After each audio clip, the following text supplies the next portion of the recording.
जलन। ममता बहुत ही सीधी और प्यारी लड़की थी, वहीं सुनील एक सरल और आगे बढ़ने की सोच रखने वाला लड़का। सुनील, बेटा सुनील कहाँ है? अरे जरा एक गिलास पानी तो दे दो। हाँ माँ, अभी आया। क्या माँ, पानी तेरे सर के पास ही तो रखा है, क्या हो गया है? तबीयत खराब है क्या? अरे नहीं नहीं, वो उठने का मन ही नहीं कर रहा था, तो देखा ही नहीं। वैसे क्या कर रहा है? यहाँ बैठना मेरे पास। माँ पढ़ रहा था। वो क्या ना, नौकरी में तो वक्त नहीं मिलता, अब ऑफिस से घर आकर ही तो वक्त मिलता है। अच्छा अच्छा ठीक है, पढ़ ले जा बेटा।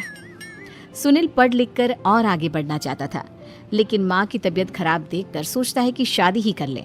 कब तक माँ का ख्याल वो अकेले रख पाएगा? तो एक दिन, माँ ये ममता है, मैंने इससे शादी कर ली है।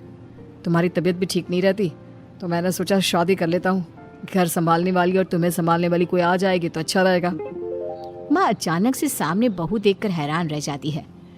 बेटा ये क्या बात होती है? न बैंड, न बाजा, न दहेज, न शगुन, ऐसे कैसे बहू आ गई?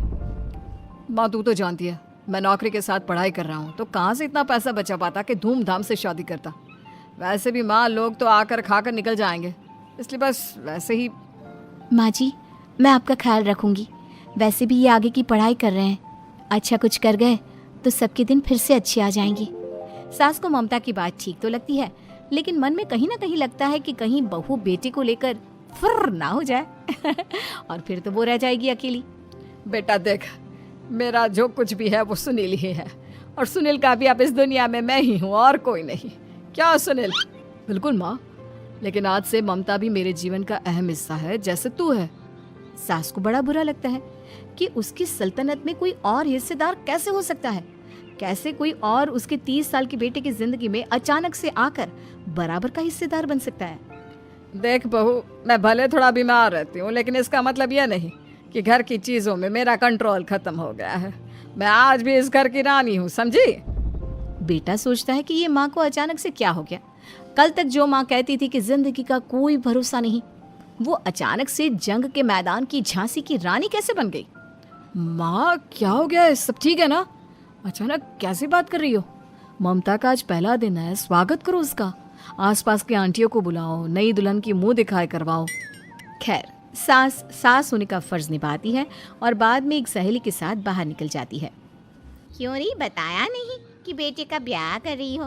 वैसे तो सारा दिन हम ही में घुसी रहती हो। अरे मुझे भी तभी पता चला, यूं अचानक सर पर लेकर आ गया। कहता है बहू है माँ तुम्हारी, अब इसको भी इतना ही मैं प्यार करता हूँ जितना तुझे करता हूँ। लो जी, ये क्या बात होगी? क्यों इतना प्यार करता है? अरे माँ का प्यार तो ज्यादा होता है। अब उसको तो कोई दूसरा पति मिल सकता है, लेकिन तुम ही बताओ, क्या माँ की ममता किसी और की हो सकती है? ना जी ना, बेटे को समझाओ ये बात। अरे क्या समझाऊं, मुझे तो खुद ही समझ में नहीं आ रहा कि क्या हो रहा है। जो बेटा कल तक माँ माँ करता था, अचानक से बीवी बीवी का राग आलाप रहा है। देखा, उसकी बीवी ना सुंदर और जवान है। सुंदरता के आगे तो एक से एक नहीं टिके, तो तेरा बेटा किस खेत की मूली है? सास को भी समझ में आ जाता है कि बहू की सुंदरता के आगे माँ का प्यार किसी काम का नहीं। उधर बीवी, ए जी, अम्मा जी सहेलियों को छोड़ने गई थी, अभी तक आई नहीं, हम देख आए क्या? अरे रहने दो ना, आ जाएंगी। कहाँ जाएगी, उनकी आदत है, एक बार जाती है तो पूरी पंचायत खत्म करके ही आती है। अच्छा ही है, खाना वाना खा कर गई होगी। छोड़ो ना, घूमेगी तो खाना पचेगा, नहीं तो ऐसे ही खाट पकड़ लेगी। बहू भी शांत हो जाती है। उधर सास सोचती है कि आज थोड़ा देर से ही घर जाती हूँ, जब बेटा परेशान होकर ढूंढेगा तब मजा आएगा। बीवी को खुद ही पता चल जाएगा कि माँ के आगे उसकी दाल नहीं गलेगी। लेकिन वहीं दूसरी ओर घर पर, ए जी, माँ जी अभी भी नहीं आई, हमको तो घबराहट हो रही है कि क्या करें, जाकर पता करें किसी के घर। अच्छा, कहाँ जाओगी ये भी बता दो। पहला दिन है तुम्हारा इस घर में और एक ही दिन में मोहल्ला छानोगी क्या? हाँ तो आप भी तो नहीं जा रहे हैं ना, हमको फिक्र हो रही है। अरे यार, ये रोज का है अम्मा का, खाओ और सो जाओ। बस फिर क्या था। बेटा बहू खाना खाते हैं और कमरे में सोने चले जाते हैं। उधर जब सास को कोई देखने नहीं आता तो वो हार कर घर आ जाती है, जहाँ वो देखती है कि सारे घर की लाइट्स बंद है। सास को गुस्सा आता है, बहू, ममता बहू कहाँ हो? लेकिन सारे दिन की थकी बहू को ऐसी नींद आती है जैसे किसी ने भांग की गोली खिला दी हो। वो तो नहीं उठती। उठकर आ जाता है बेटा। अरे क्या बात है अम्मा, काहे चिल्ला रही हो? अरे सो जाओ ना, सुबह की थकी है बहू, वो सो रही है। जोर से बोलोगी तो नींद खुल जाएगी उसकी। माँ को गुस्सा आ जाता है। फिलहाल तो सो जाती है, लेकिन मन ही मन ढेर सारा जहर बहू के लिए भरा होता है। सुबह बहू चाय बना रही होती है कि सास धीरे से गैस तेज कर देती है, जिससे चाय का बर्तन जल जाता है। और जैसे ही बहू चाय का बर्तन उठाती है, उसका हाथ जल जाता है। मेरा हाथ जल गया। वो जोर जोर से चिल्लाकर इधर उधर भागती है कि सास थोड़ी देर में उसके हाथ में पानी डाल देती है। हाय रे बहू, क्या कर रही हो? पहली बार रसोई छुई हो क्या? सासू माँ गलती से गैस तेज रह गई थी और बर्तन जल गया, जिससे मेरा हाथ जल गया। हाय रे, कितना गंदा दाग। छी छी छी छी, मुझे तो उल्टी आ रही है तेरा गला हुआ मांस देखकर। तू ना मुझे अभी साथ से खाना मत लगाना। बहू भी खुद का हाथ देखती है तो उसे भी रोना आ जाता है। कुछ दिनों के बाद सास की सहेली आती है, बहू चाय बनाकर लाती है। उसके जाने के बाद सहेली कहती है, बहू की सुंदरता ऐसी है कि कोई भी दीवाना हो जाए। वैसे तेरे बेटे का क्या हाल है? अरे वैसा ही है, बहू के पीछे लट्टू। क्या करूं, कुछ समझ में नहीं आ रहा। मैंने तो बहू के चेहरे पर दिवाली के पटाखे की चक्री फेंक दी, उसका पूरा चेहरा जल गया। अब देखो ना रही सुंदरता, और ना ही अब मेरा बेटा उसे पूछता है।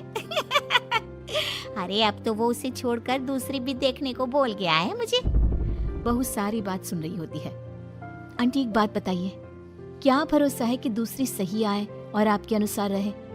देखिए आंटी, मेरी सासू माँ को गलत बात सिखाने की जरूरत नहीं है। हमारा परिवार साथ में खुशी से रह रहा है। देख बहू, मेरी सहेली की बेइज्जती ना कर, वही अच्छा रहेगा तेरे लिए, समझी? बहू नहीं मानती है। वो बार बार उनकी सहेली को घर से निकल जाने को कहती है। तभी सास की सहेली पास के चूल्हे से लकड़ी लाकर बहू के चेहरे पर लगा देती है। बहू जोर जोर से रोने लगती है। अरे ये क्या कर दिया? मैंने कहा किया, ये तो तूने किया। तू ही नहीं चाहती थी कि बहू बेटे के साथ रहे, भला मैं क्यों करूंगी? मैं तो चली, निपटो अब। बहू रो रही होती है, दर्द से चिल्ला रही होती है, लेकिन सास उसे डॉक्टर के पास नहीं ले जाती। तभी पति आता है। क्या हो गया ममता? ये दाग कैसे लगा? तुम कैसे जली? ममता कुछ नहीं कहती, बस दर्द से करा रही होती है। पति माँ की तरफ देखता है। हो ना हो माँ, ये पक्का आपका काम है। आप ही ममता से जला करती थी ना। देखना माँ, अब पुलिस आएगी, केस बनेगा, लेकिन पहले मैं ममता को अस्पताल लेकर जा रहा हूँ। सभी अस्पताल जाते हैं, जहाँ डॉक्टर ममता की सास से कहते हैं, आपने तो नहीं जलाया ना बहू को? अब ममता की सास के तो पसीने छूट रहे होते हैं। वो घबरा कर कहती है, ना ना डॉक्टर साहब, कैसी बात करते हैं? हम क्या जलाएंगे अपनी बहू को? डॉक्टर ममता के पति से पूछते हैं। देखिए, क्योंकि ये ससुराल में जली है तो मामला पुलिस का बनता है, तो आप पहले पुलिस को बुलाइए, तभी इलाज पूरा होगा। सास डर जाती है कि अब तो बच्ची जिंदगी जेल में ही रहना होगा। रहने दीजिए ना, पुलिस को क्यों बुलाना? सारी हंसी खत्म हो जाएगी जब पुलिस के डंडे पड़ेंगे। बहू को जलाना भले ही बहुत आसान हो, लेकिन उसके बाद सारी जिंदगी जेल की हवा खाना। सास डर जाती है। पुलिस आती है। पास लेटी दर्द से करा रही ममता स्टेटमेंट देती है। तो क्या हुआ था? कैसे जली आप? ममता पास खड़ी सास को देखती है। बेटी बताओ, कैसे जल गई तुम? ओए, काका का किरण वाली शाहरुख, चुप, बिल्कुल चुप। सास चुप। सभी इंतजार करते हैं कि ममता क्या बोलेगी। जी मैं खाना बना रही थी, लकड़ी उड़कर मेरे ऊपर गिर गई और मैं जल गई। सास बहू की बात सुनकर रोने लगती है। देखा माँ, कितनी समझदार है ममता। ये चाहती तो, हाँ बेटा, ये चाहती तो मैं आज जेल में होती। मुझे माफ कर दे, मैं आगे से अभी कभी ऐसा नहीं करूंगी। बहू के साथ मिलकर रहूं।